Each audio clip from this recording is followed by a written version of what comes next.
నేను బీఆర్ఎస్ ఎమ్మెల్యేనే, నియోజకవర్గ అభివృద్ధి కోసమే సీఎంను కలిసా.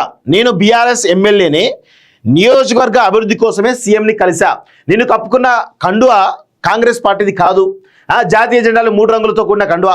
స్పీకర్కు వేరువేరుగా వివరణ ఇచ్చినటువంటి 8 మంది ఎమ్మెల్యేలు. మరింత సమయం కావాలంటూ మిగతా 2 విజ్ఞప్తి. వివరణల ఆధారంగా బీఆర్ఎస్కు నోటీసులు ఇచ్చిన స్పీకర్ విచారణకు హాజరై వాదనలు వినిపించాలని సూచన అంటూ చూస్తూ ఉన్నాం.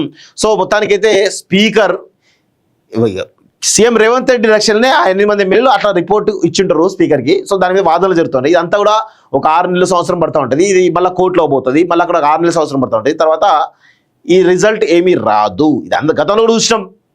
గతంలో కూడా కొప్ర ఈశ్వర్ సంబంధించినటువంటి కేసును అడ్డు లక్ష్మణ్ గెలిచిండు కదా, ఏమైనా ఫాయిదా అయిందా? ఏది కాలేదు. అద్దంకి దయాకర్ కేసు, ఇలా చాలా రకాల కేసులు ఎగ్జాంపుల్స్. ఏ ఒక్కటి కూడా కనీసం ముందు కదలలేదు.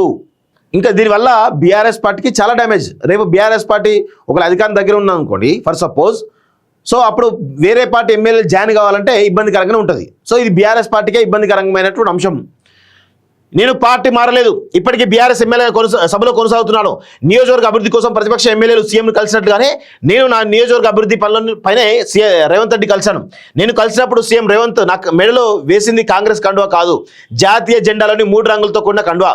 బీఆర్ఎస్ ఇచ్చిన అనర్హత పిటిషన్ సంబంధించి స్పీకర్ ప్రసాద్ కుమార్ నుంచి నోటీసులు అందుకున్న ఎమ్మెల్యేలు కాస్త అటు ఇటుగా ఇచ్చిన వివరణ ఇది. స్పీకర్ నుంచి 10 మంది ఎమ్మెల్యేలు నోటీసులు అందుకోగానే వారిలో 8 మంది ఎమ్మెల్యేలు రాతపూర్వకంగా వివరణ ఇచ్చారు. మిగిలిన 2 వివరణ ఇచ్చేందుకు మరికొంత సమయం గడువు కావాలని స్పీకర్ను కోరినట్లు తెలుస్తోంది. వివరణ ఇచ్చిన ఎమ్మెల్యేలో తెల్ల వెంకట్రావు, అరికపూడి గాంధీ, కాళ యాదయ్య, పోచారం శ్రీనివాసరెడ్డి, ప్రకాష్ గౌడ్, బండ్లమోహన్ రెడ్డి సహా మరో 2 ఉన్నారు. వివరణ ఇచ్చిన వారందరూ తమ పార్టీ మారలేదని, బీఆర్ఎస్ ఎమ్మెల్యేలను కొనసాగుతున్నామని స్పష్టం చేశారు. దానికి సంబంధించిన ఫోటోలు, ఆధారాలు సమర్పించారు. శాసనసభలో బీఆర్ఎస్ ఎమ్మెల్యే 35 మంది ఉన్నారంటూ అనేక సందర్భాల్లో కేటీఆర్ హరీష్ రావు చెప్పారని, తద్వారా తమను బీఆర్ఎస్ సభ్యులుగానే వారు పేర్కొన్నారని తెలిపారు అంటూ చూస్తా ఉన్నాం. సో ఇక్కడ చూడండి, ఆ వార్తలని ఊహాగానే జూబ్లీస్లో పోటీలో నేను లేను అంటూ కూడా చెప్తా ఉన్నారు. ఎవరికి టికెట్ ఇచ్చినా గెలిపే లక్ష్యంగా పనిచేస్తానని చెప్పేసి కూడా అంటా ఉన్నారు. సో ఇక్కడ 8 మంది ఎమ్మెల్యేలు ఎవరైతే ఉన్నారో, 10 మంది ఎమ్మెల్యేలు పార్టీలు మారిన ఎవరైతే ఉన్నారో వాళ్ళందరూ కూడా, వాళ్ళలో 8 మంది మేము బీఆర్ఎస్ పార్టీ ఎమ్మెల్యే అని చెప్పేసి స్పష్టంగా చెప్పడంతో కొంత బీఆర్ఎస్ పార్టీకే ఇబ్బందికరమైనటువంటి అంశం ఇది, అంతే తప్ప వేరే కాదు. చాలా స్పష్టంగా గుర్తుపెట్టుకోండి, వేరే కాదు.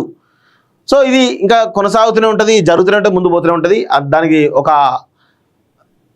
నాకు తెలిసి అయితే ఇప్పట్లో రిజల్ట్ అయితే రాదు. ఇదేం తొందరైతే ఫిరాయింపు ఎమ్మెల్యేలపై స్పీకర్ను ఎందుకు ప్రశ్నించడం లేదు, కాంగ్రెస్ పై టీబీజేపీ చీఫ్ రామచంద్ర విమర్శలు అంటూ చూస్తా ఉన్నాం.